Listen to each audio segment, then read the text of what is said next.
Welcome to Democracy Now!, democracynow.org, The Quarantine Report. I'm Amy Goodman.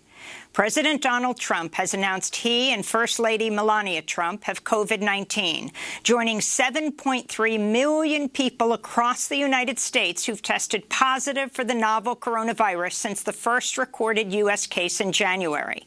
Just before 1 a.m. Eastern Time Friday, Trump tweeted, "Tonight, Flotus and I tested positive for COVID-19. We will begin our quarantine and recovery process immediately. We will get through this together," Trump wrote. The stunning announcement rattled world capitals and set off fears the President of the United States may be at the center of a super spreader event in the halls of power in Washington, D.C., and at several recent gatherings headlined by Trump.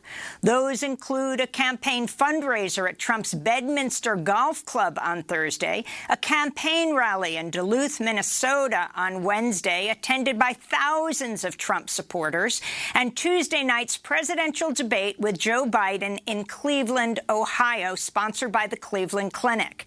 CNN reports Joe Biden is being tested for coronavirus this morning over fears President Trump may have infected him at the debate, where the candidates stood about 10 feet apart, not wearing masks. President Trump spoke loudly and incessantly through most of the 90-minute event, interrupting Biden 128 times. I don't wear masks like him. Every time you see him, he's got a mask. He could be speaking 200 feet away from it. He shows up with the biggest mask I've ever seen. Tuesday's indoor debate was attended by former Second Lady Dr. Jill Biden, who wore a mask throughout the evening. First Lady Melania Trump and all four of President Trump's adult children removed their masks after they were seated.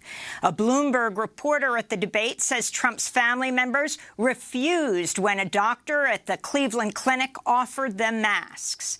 Trump's announcement early Friday that he has COVID-19 came only after Bloomberg News reported that Hope Hicks, one of Trump's closest advisors, became ill during Trump's Wednesday night rally at Duluth, Minnesota, and had to be quarantined aboard Air Force One on the return flight to Washington.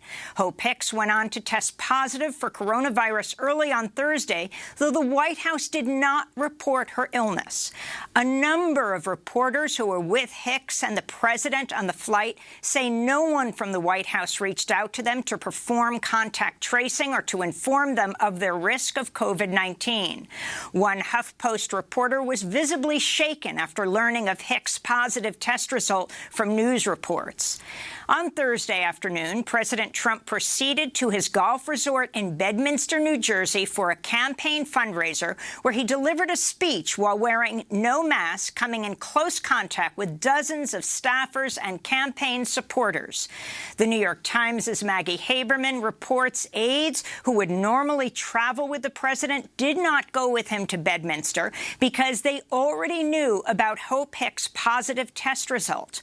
Among those aides who didn't go on the plane was White House Press Secretary Kayleigh McEnany, who made no mention of Hicks' illness or her recent close contact with Hicks, as she spoke to reporters for 25 minutes from the White House press briefing room podium while wearing no mask.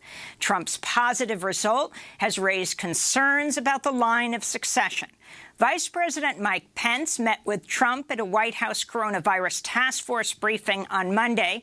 President Trump is 74 years old, has elevated blood pressure, is over the threshold for obesity, three factors linked to higher morbidity and mortality among COVID-19 patients. Early in the pandemic, Trump publicly downplayed the severity of COVID-19, publicly claiming the virus would go away like a miracle, even as he privately told journalist Bob Woodward it was airborne and far deadlier than the flu. This thing is a killer if it gets you. If you're the wrong person, you don't have a chance. Yes, exactly. This is a monster. This is a scourge. And it is the plague. The U.S. recorded another 46,000 cases of coronavirus Thursday and nearly 850 deaths, raising the official U.S. death toll to more than 208,000. On Thursday, before the president announced he'd tested positive for coronavirus, the Trump campaign said it was moving ahead with 2 rallies this weekend in Wisconsin, even though the White House Coronavirus Task Force has labeled Wisconsin a red zone with a high rate of community spread. Those plans are now in disarray. Trump's campaign has canceled plans for tonight's rally in Orlando, Florida. In New Hampshire, former South Carolina governor and Trump campaign surrogate Nikki Haley hosted an event Thursday for 99 Republican women running for office. Haley tweeted a photo of herself posing with the women packed indoors, shoulder to shoulder, none of them wearing masks. Here in New York, the John F. Kennedy Jr. School in Queens sent students home for 2 weeks after staff members tested positive for coronavirus. This came on the first day of in-person classes for many of New York City's 500,000 students, even as 10 zip codes in Brooklyn and Queens reported alarming spikes in coronavirus cases. Amazon Thursday released data showing nearly 20,000 of its workers have tested positive or were presumed to have COVID-19 since the start of the pandemic. In sports news, the Tennessee Titans canceled Sunday's game with the Pittsburgh Steelers after the team's total number of confirmed coronavirus cases rose to 11. In Texas, Republican Governor Greg Abbott issued a proclamation Thursday limiting absentee ballot drop-off locations to just 1 per county in the latest effort by Texas Republicans to make it more difficult for people to vote, especially in urban areas home to a greater proportion of Democrats. Abbott's proclamation leaves 4.5 million residents of Harris County with just a single location to drop off their completed ballots. This is Myrna Perez, director of the Brennan Center's Voting Rights Program. We're obviously concerned that any additional barrier to the ballot box are going to hurt those members of our community that have been traditionally disenfranchised. Poor folks, people of color, students, folks who traditionally have had a harder time overcoming the kind of barriers that have been placed in front of them systematically. In Michigan, conservative hoaxers and conspiracy theorists Jacob Wohl and Jack Berkman face 4 felony charges over robocalls targeting black voters in Detroit and other cities. The recorded messages falsely claim that voting by mail could subject voters to arrest, debt collection, and forced vaccination. In Pennsylvania, Republican lawmakers have advanced a state resolution that would create a so-called Select Committee on Election Integrity that Democrats warn could be used to disrupt the November 3rd election by giving Republicans the power to subpoena election officials even before all the votes are counted. On Wednesday, Democratic State Representative Malcolm Kenyatta blasted Republican plans at a committee meeting in Harrisburg, Pennsylvania. This, I guess we're calling it Committee on Election Integrity, has no integrity, has none. And what it would do, and you can laugh, Representative, but what it would do is allow the folks on this committee that are actively up for re-election to subpoena ballots, to subpoena elections officials during an election of which they are participants. Nothing about that screams of integrity.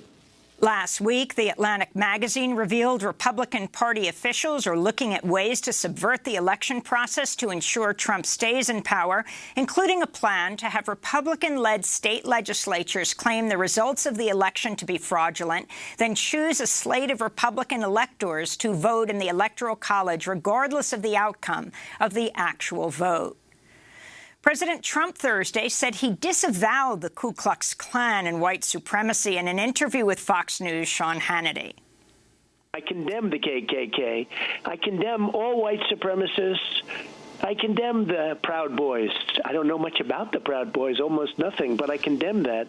Trump's comment came 2 days after Tuesday's debate where he told the far-right Proud Boys organization, which is described by the Southern Poverty Law Center as a hate group, to, quote, stand by.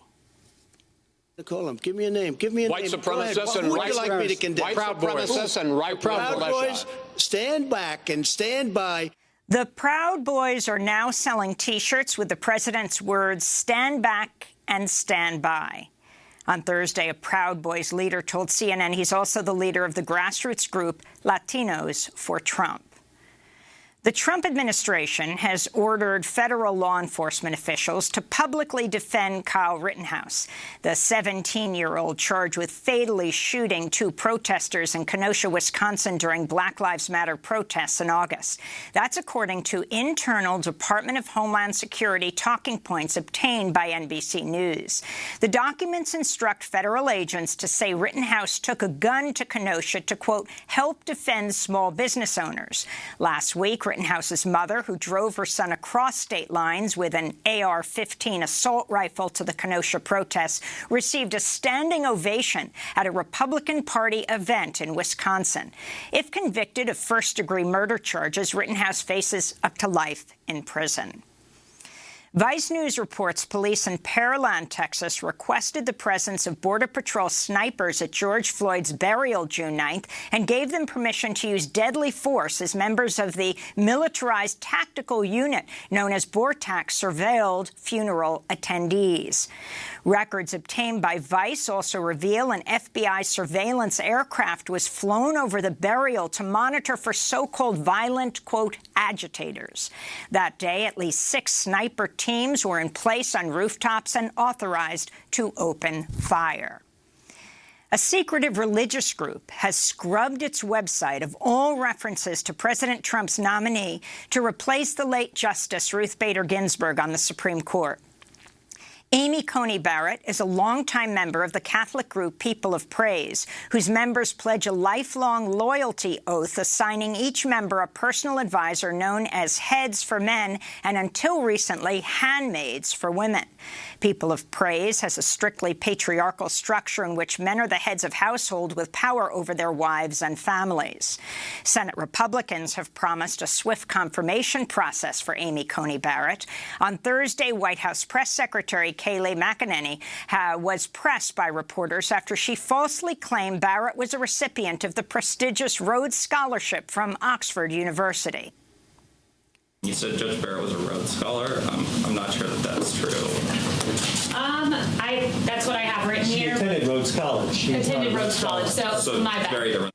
House Democrats on Thursday passed a $2.2 trillion coronavirus relief bill, sending the slimmed-down aid package to the Senate more than 4 months after they passed the $3.4 trillion HEROES Act. Senate Republicans refused to vote on the previous bill, and Majority Leader Mitch McConnell has signaled he will not vote on the revised HEROES Act either. This comes as the Census Bureau showed 10% of U.S. households report they sometimes or often did not have enough to eat within the past 7 days, with nearly 1 in 5 Black and Latino households affected.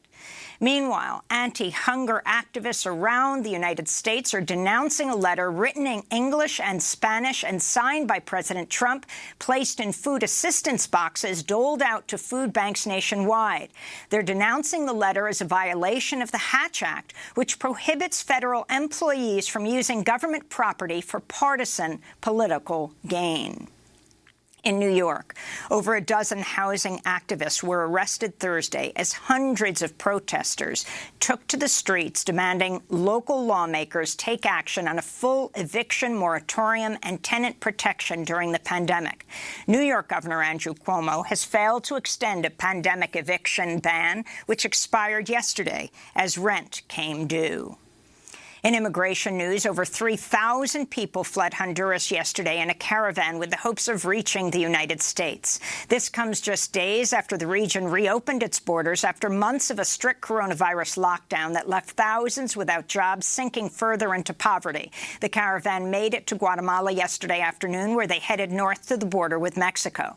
The Guatemalan president, Alejandro Giammattei, announced he'd ordered the immediate apprehension of caravan members. Meanwhile, the Mexican government threatened asylum seekers with prison time if they enter Mexico without following proper health protocols, citing alleged concerns due to the pandemic.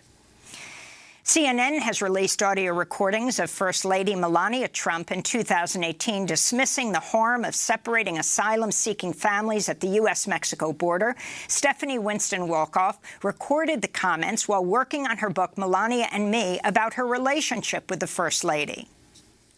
You know, who gives a about Christmas stuff and decoration, but I need to do it, right? Yeah, but 100%. You have no choice. And then I do it, and I say that I'm working on Christmas, planning for the Christmas, and they said, oh, what about the children, that they were separated? Give me a break. Where they were saying anything when Obama did that? In Colombia, renowned historian and leftist political leader Campo Elias Galindo was found shot to death in his apartment in the city of Medellin. Galindo long advocated for social justice and peace in Colombia. He was 69 years old.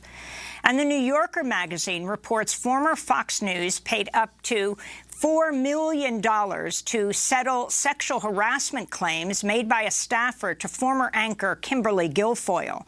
The former assistant claims Guilfoyle showed her lewd images of men's genitals, forced her to work at Guilfoyle's apartment, where Guilfoyle would sometimes be naked. In July 2018, Guilfoyle abruptly left her position as co-host of Fox News The Five. She now serves as President Trump's campaign finance chair and is the partner of Donald Trump Jr. And those are some of the headlines. This is Democracy Now!, democracynow.org, The Quarantine Report. I'm Amy Goodman.